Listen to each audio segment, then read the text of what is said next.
Et mes pieds, tu peux pas savoir les ampoules que j'ai dans les pieds. Non mais attends, on a fait le tour de la ville lors de cette procession. On a trop marché aujourd'hui, franchement. Franchement, ça a attiré une foule, là, cette procession. Ça, c'est impressionnant. T'as vu le nombre de personnes qui ont rejoint la ville? J'ai l'impression qu'ils ont gagné toute la ville. C'est vrai, on avait l'impression qu'ils avaient vraiment conquis toute la ville, mais moi je pouvais plus, ça, j'avais trop mal, j'avais trop mal. Vas-y, installe-toi là. T'abuses, hein, franchement, Saïd. Non, mais ça va, tu vas pas faire un drame non plus. Attends, c'est rien. Franchement, c'était beau, hein, tous ces gens qui se joignaient au groupe. Ça, c'était vraiment beau. Et ça te rappelle rien? Ouais, mais écoute, ça, j'espère qu'ils nous ont pas vus quand on s'est sauvés. Heureusement qu'on s'est sauvés, parce que moi, je commençais pas des ampoules que j'avais au pied. On va être mal vu, ça. Mais bon, ça te rappelle rien? Ouais, ça me rappelle vraiment... Attends, ça te rappelle rien? Non, je vois pas. Lorsque Jésus est rentré à Jérusalem, les gens l'ont honoré. Ils étaient là, c'était une grande procession, ils avaient déposé les vêtements, il y avait les rameaux, et ils criaient « Vive le fils de David !» C'était impressionnant, l'accueil bouleversant qu'il a eu. À son entrée, l'accueil bouleversant. Mais la suite, Fatima, ça n'a pas été la même, l'accueil, je te le dis. Non, ça n'a pas été pareil, parce que pourtant, ça faisait des siècles qu'ils l'attendaient. Et eux, ils s'attendaient à voir quelqu'un d'impressionnant, mais lui, il était complètement différent. Et ce qu'ils s'attendaient aussi, c'est que parce qu'ils étaient sous le joug de l'esclavage, ils pensaient qu'il viendrait pour les libérer. Mais Jésus, il n'est pas venu pour ça, Saïd. Il est d'abord venu pour les libérer du péché. Ça, c'est la première chose pour laquelle il est venu. Quand Jésus est rentré à Jérusalem, Fatima, il ne connaissait pas la suite, les gens. Parce que Jésus, il a été arrêté, il a été fouetté, il a été humilié. On l'a crucifié, il est mort sur la croix. Tout le monde s'attendait à autre chose, mais ils ne s'attendaient pas à ça. Eux, ils s'attendaient à quelque chose de glorieux, qui allait véritablement changer, bouleverser les choses. Mais là, finalement, c'est une triste fin, ou une fin triste, mais qui n'en est pas une, parce qu'au contraire, c'était une victoire. Tu sais, Saïd, finalement, ils étaient aussi égoïstes, parce qu'ils attendaient que Jésus vienne les affranchir des méchants, parce qu'ils étaient esclaves, et ils pensaient à leur propre ventre, finalement. Ils se disaient, oh, ce roi qui va venir, il va nous libérer de l'esclavage. Mais ce n'était pas son rôle principal, Saïd. C'était... Eh ben, ils n'ont pas espéré, je dirais, les résultats comme il fallait, quoi.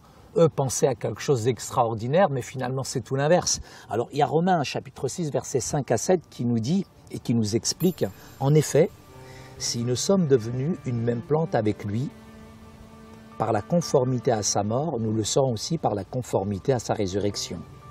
Sachant que notre vieil homme a été crucifié avec lui afin que le corps du péché fût détruit, pour que nous ne soyons plus esclaves du péché, car celui qui est mort est libre du péché.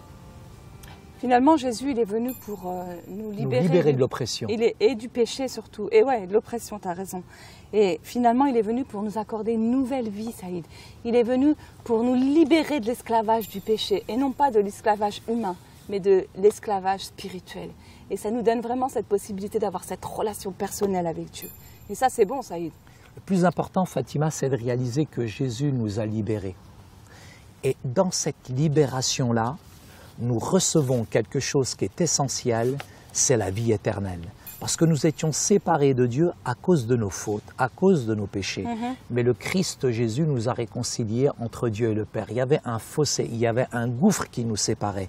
Alors eux s'attendaient finalement à quelque chose de glorieux, mais Jésus va faire l'inverse. C'est dans cette chose qui finalement est la plus basse, je dirais la chose qui surpasse toute, je dirais notre compréhension, que là la victoire de Jésus finalement se manifeste. C'est la justice en fait, c'est ça, c'est à cause de nos péchés. Et comme il est dit dans Romains 4, 24 et 5, 1, c'est encore à cause de nous à qui cela sera imputé. À nous qui croyons en celui qui a ressuscité des morts, Jésus notre Seigneur, lesquels a été livré pour nos offenses et est ressuscité pour notre justification.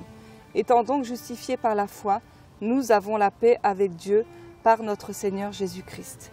Et c'est important, ça y est, de croire que Jésus, il est mort à la croix, qu'il a donné sa vie pour nous, qu'il est revenu à la vie et qu'il nous a donné la vie au travers de son sacrifice à la croix. Et ça, il y a encore un autre verset qui l'appuie. Or, si l'on prêche que Christ est ressuscité des morts, comment quelques-uns parmi vous disent-ils qu'il n'y a point de résurrection des morts? S'il n'y a point de résurrection des morts, Christ non plus n'est pas ressuscité. Et si Christ n'est pas ressuscité, notre prédication est donc vaine, et votre foi aussi est vaine. Il se trouve même que nous sommes de faux témoins à l'égard de Dieu. puisque nous avons témoigné contre Dieu qu'il a ressuscité Christ, tandis qu'il ne l'aurait pas ressuscité si les morts ne ressuscitent point. Car si les morts ne ressuscitent point, Christ non plus n'est pas ressuscité. Et si Christ n'est pas ressuscité, votre foi est vaine. Vous êtes encore dans vos péchés. Et par conséquent aussi, ceux qui sont morts en Christ sont perdus. Si c'est dans cette vie seulement que nous espérons en Christ, nous sommes les plus malheureux de tous les hommes. Mais maintenant, Christ est ressuscité des morts. Il est le prémisse de ceux qui sont morts. Car puisque la mort est venue par un homme, c'est aussi par un homme qu'est venue la résurrection des morts. Et comme tous meurent en Adam, de même aussi tous revivront en Christ. Toutes ces personnes qui déambulaient, qui étaient là, qui manifestaient finalement leur joie, la grande déception qu'ils vont avoir quand ils vont voir le Christ sur la croix.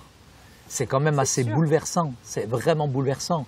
Mais ce qu'on réalise en fait dans cette défaite, dans cette soi-disant défaite, c'est tout ce qui est glorieux. C'est que Jésus nous a véritablement libérés, a libéré l'humanité des conséquences du péché. Et ce péché originel en Adam, il y a eu un deuxième Adam, et ce deuxième Adam, ça a été Jésus-Christ sur la croix, qui a été crucifié. Finalement, c'est un héros. C'est le plus grand des héros. Ouais. C'est celui qui a véritablement libéré l'humanité. Tu sais, pour conclure, je vais redire tout ce qu'on a dit, parce que c'est tellement des points qui sont importants. On a dit que pendant plusieurs siècles, les Israélites attendaient l'arrivée du Messie. Ils s'attendaient à un roi conquérant. Ils voulaient un chef qui pourrait apporter la paix dans leur pays. Jésus a répondu à ces attentes, mais pas comme ils l'avaient imaginé. On a dit aussi que dans sa mort et dans sa résurrection, Jésus a conquis le plus grand ennemi de son peuple, le péché. Le péché. Et enfin, tu l'as dit, depuis Adam, l'humanité est séparée de Dieu et lui est hostile. La mort de Jésus et sa résurrection ont satisfait la justice de Dieu et nous ont ainsi réconciliés avec Dieu, apportant la paix entre nous. Je ne sais pas à quoi vous vous attendiez.